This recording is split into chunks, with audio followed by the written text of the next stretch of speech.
안녕하세요. 김연애 기사입니다. 이번 시간에는 연말정산과 관련해서 보도자료를 한번 살펴보도록 하겠습니다. 올해에도 어김없이 연말정산이 돌아왔습니다. 올해에는 뭔가 또 개정이 됐대요. 많이들 이제 발전을 했다. 2020년 기소 근로소득과 관련해서 이것저것 유튜브를 시작했더라고요. 그래서 유튜브와 채팅, 로봇 상담 이런 서비스들이 제공될 예정이니까 관련해서 지의사항이 있다면 그곳에 문의를 하시면 좋을 것 같아요. 근데 답변이 과연 빨리 될까? 그거는 의문입니다. 뭔가 계속해서 발전을 위해서 노력을 하고 있는 것 같아요. 간소화 자료를 확인할 수 있는 건 2021년 1월 15일부터 연말정산 간소화 자료 서비스가 제공이 될 예정이라고 하니까 그 해당 화면에서 소득 및 세액공제 증명 자료를 확인해 보시면 좋을 것 같고요. 연말정산은요 2월 말까지 보통 진행을 합니다. 근데 대부분의 기업들이 1월 중순부터 시작을 하고 있기 때문에 간소화 자료는 1월 15일에 조회가 된다라는 점, 회사의 경우에는 공제 증명 자료를 여유 있게 준비할 수 있도록 연말정산 일정에 따라서 진행을 바란다, 뭐 이렇게 됐습니다. 또 홈택스는 마비는 안 됐으면 좋겠네요. 매번 마비가 되고 있기 때문에 그거를 좀 개선을 해줬으면 좋겠어요. 다른 거 말고 연말정산 준비 이제 12월 말까지 진행을 할 거고, 기업들에서는 원천징수 영수증 발급하고 뭐 지급명세 제출하고 이런 건데, 어쨌든 근로자들 입장에서 중요한 건 간소화 자료가 언제부터 조회가 되느냐, 바로 1월 15일부터 간소화 자료가 조회된다는 사실, 그거를 기억해 두셔야 될 것 같습니다. 그 다음에 이제 신고 과정의 편의성이 굉장히 높아졌대요. 그래서 공공임대주택 사업자로부터 월세를 지급하고 계시는 분들, 월세세 공제 받으셔야 되잖아요. 그 경우에는 토지주택공사 등에서 자료를 수집해서 자동으로 전송을 한다고 했으니까요. 기존에는 주택을 임차하고 있는 근로자분이 직접 신청을 해서 자료를 준비해야 되는 월세세 공제가, 공공임대주택에 거주하시는 분들의 경우에는 월세세 공제가 자동으로 간소화 자료에서 조회될 수 있다라고 하는 거. 그렇기 때문에 월세세액공제 요건에 해당하시는 분들은 간소화 자료에서 조회가 가능하다는 것이죠. 그 다음에 이제 신용카드 등으로 구입한 안경 구입비의 경우에도 신용카드사에서 제공을 한다라고 합니다. 그리고 작년부터 실손의료보험금과 관련해서 의료비 세액공제에서 제외가 돼야 하거든요. 실손의료비, 그러니까 우리가 의료비를 실비 청구를 해가지고 보험회사에서 보전을 받은 거예요. 그 경우에는 보험회사 등에서 실손의료보험금과 관련해서 자료를 보내고 있기 때문에 그 해당 사항을 반드시 반영하셔서 의료비 공제를 받으시면 안 돼요. 실비 받으신 거는 어쨌든 내가 지불한 게 아니잖아요. 보험으로 보전을 받았기 때문에 그 금액에 대해서는 의료비 세액공제를 받아서는 안 된다. 그리고 긴급재난지원금과 관련해서 기부하셨던 분들 있으시죠? 그래서 직접 쓰지 않고 기부를 하신 분들 있으시다고 한다면 그 재난지원금과 관련한 기부금 세액공제로 받으셔야 됩니다. 행안부에서 자료를 보냈다고 하니까요. 그분들은 이제 조회하시면 될 것 같고, 여기 접근 경로가 나와 있죠? 홈택스 서비스에서 조회 발급 화면을 가시면 연말정산 간소화 서비스가 있습니다. 거기에서 자료를 조회하고요. 저희 디자인텍스에 자료를 보내주실 때는 반드시 일괄 다운로드를 받으셔서 관련된 내용을 조회 후에 송부해 주시면 좋을 것 같습니다.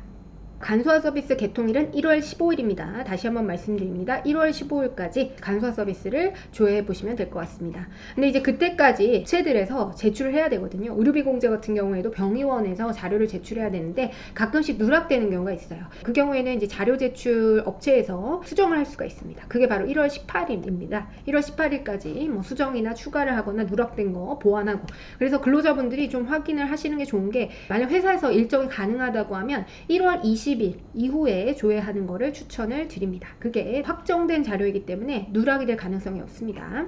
이거는 이제 기존에 있던 자료하고 좀 간단해졌다. 그리고 모바일 서비스도 확대가 됐대요. 모바일에서 연말정산 하시는 분들이 많지 않을 것 같은데, 자, 그리고 여기 보시면 홈택스 앱에서 요건 좀 조회해 보시는 게 좋을 것 같아요. 조회 발급 화면 보시면 연말정산 서비스에 맞벌이 근로자 절세 안내, 맞벌이 부부이면서 근로자분들이라면 결정세액을 비교하는 이 서비스를 반드시 활용하셨으면 좋겠습니다. 그리고 뭐 로봇 상담이 있대요. 이거는 뭐 크게 연말정산 상담에서 빠른 안내가 있어요. 그래서 1월 4일부터 운영을 한다고 하니까 다음에 이제 간소화 서비스 이용 방법 문의, 세법 상담, 그 다음에 자동 응답 시스템, 이런 것들이 있나 봐요. 그래서 연말정산 상담 전화 관련해서 대응을 하고 있다고 하니까 좀 확인을 해보시면 좋을 것 같습니다. 그리고 성실 신고를 부탁드린대요. 주요 부당 공제 유형을 한번 살펴보면요. 연간 소득금액 기준이 100만 원이 초과돼서 인적 공제가 될 수 없는 가족을 공제받는 경우가 가장 많이 발생한다고 해요. 그래서 제 주변 분들도, 그리고 저희 이제 거래처에 근무하고 계신 분들도 만약에 소득금액이 100만 원이 넘는데 부양가족 공제로 넣게 되면 어떻게 되냐? 그거 안 걸리는 거 아니에요? 아닙니다. 요즘 다 전화 와서요. 세금을 다 토해내게 됩니다. 특히 이제 주의하셔야 되는 게 양도소득 금액이나 아니면 배우자분이 혹은 내 가족 중에 부양가족으로 넣는 분이 퇴직을 하셨을 때는 퇴직소득 금액이 있습니다. 무조건 100만 원은 넘어요. 그렇기 때문에 100만 원이 넘는 퇴직소득을 받았다든지 아니면 양도소득 금액이 있었다든지 이런 경우에는 부양가족에서 제외해야 돼요. 100만 원을 넘는 것이 해당이 되기 때문에 절대 넣으시면 안 됩니다. 소득 금액 기준으로 100만 원을 판단하는 것이기 때문에 이거는 총수익 금액에서 필요경비를 차감한 후의 금액이에요. 그래서 근로자의 경우에는 총급여, 그러니까 연봉 기준으로 500만 원이고요. 그 다음에 그 이외의 경우에는 총수익 금액에서 필요경비를 차감한 후의 금액이 100만 원이 이하여야 인적공제를 받으실 수 있습니다. 기본공제와 추가공제 모두 그렇기 때문에 그거 반드시 검토하고 부당 공제 받지 않도록 하셔야 되고요. 그리고 맞벌이 근로자가 자녀를 중복공제 받거나 부부간에 대화가 없으신가 봐요. 대화를 좀 하셔야 됩니다. 그리고 형제 자매가 부모님을 중복으로 공제받는 사례, 이것 때문에 싸움 많이 나죠. 그래서 네가 받냐 내가 받냐, 내가 부모님을 더 많이 모셨다, 용돈을 더 많이 드렸다, 이거는 사전에 합의하셔야 됩니다. 연초에 합의를 보셔야 돼요. 그래서 네가 받을 건지 내가 받을 건지 서로 합의해서 부모님을 공제 받으셔야 됩니다. 그 다음에 주택자금이나 월세공제의 경우에는 공제 요건을 갖추지 못했는데 부당하게 공제받는 사례가 다수 발생하고 있다고 합니다. 장기주택 저당 차입금 이자 상환의 경우에는 무주택이나 1주택을 소유한 세대의 세대주인 경우에 공제가 가능하고요. 주택임차 차입금 원리금 상환의 월세액세액 공제, 전세자금 대출이나 월세세액 공제의 경우에는 무주택 세대여야 돼요. 그런데 무주택 세대가 아닌데 주택이 있는데 월세로 살면서 자기 집은 따로 있는 그런 분들이 공제를 받으시면 안 됩니다. 아시겠죠? 그러니까 무주택이면서 세대주이신 분들 일정 요건 충족 시 세대원이 포함이 됩니다. 그 경우에 공제가 가능하고요. 세대주나 세대원은 주민등록 등본상에서 판단하시면 됩니다. 그다음 주택마련저축은 무주택이셔야 돼요.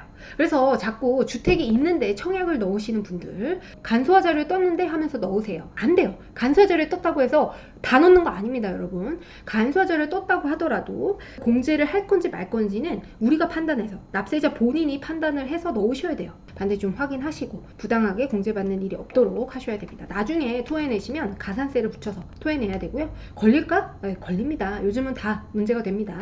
네, 그렇기 때문에 좀 주의하셔서. 그리고 이제 부양가족에 대한 인적공제가 빠지면요, 여러분들 주의하셔야 될 게 지금 보시면 특별공제 다 제외가 됩니다. 그래서 기본공제 대상자여야 되기 때문에 소득 요건을 따지는 것들, 보험료나 교육비나 신용카드, 기부금 이런 것들은 소득 요건이 있는 경우에는 세액공제를 받을 수 없기 때문에 잘 주의하셔서 기본공제 유형을 선택하셔야 됩니다. 연말정산과 관련해서 대략적인 사항은 제가 1차적으로 말씀드렸고요. 다음 시간에 연말정산과 관련해서 유용한 정보가 있으면 들고 찾아뵙도록 하겠습니다. 연말정산 잘 하셔서 13월의 월급을 꼭 잘 챙기셨으면 좋겠습니다. 네, 지금까지 김현애 기사였습니다. 감사합니다.